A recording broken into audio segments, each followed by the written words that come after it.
Steffan, dwi'n idiol o Gella a dwi'n gwneud prentisiad Peirianwyr Civil efo Jones. Yn y feidio Lee Green, dwi'n byw yn Conwy a dwi'n trainee engineer Jones Brothers. Rhan fwyaf gwaith da ni'n gwneud ydy wneud yn siŵr bod y cydrannau sy'n cael ei mewnosod ar y prosiect yn cael ei roi i fewn yn y lle iawn ac i'r lefel iawn. Rhaid amser, dwi efo'r trenchar yn y lôn. Ar y funud, da ni'n rhoid HV cables i fewn. So ni'n mynd drwy salt stack i gyd, lawr at toliad hotspur.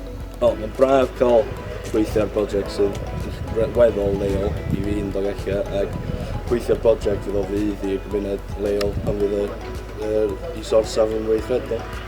Ie, mae'n experience rhaid dda gweithio'r job local, dysgu lot ar job yma.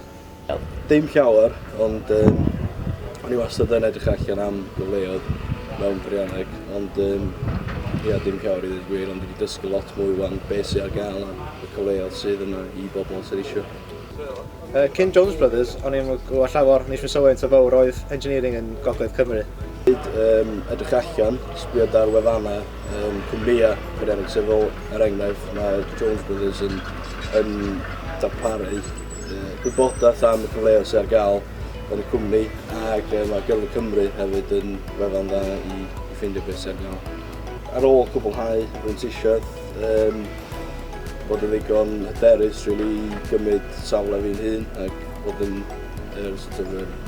peiriannydd arben hun ar y safle yna. Ar ôl prentisiaeth, swn i licio'n ymlaen i fod yn chartered engineer, lle gweithio ar projects fwy. Os mae Jones Brothers expandio i gwledydd eraill, sy'n profiad reit dda sy'n ei ddyn nhw.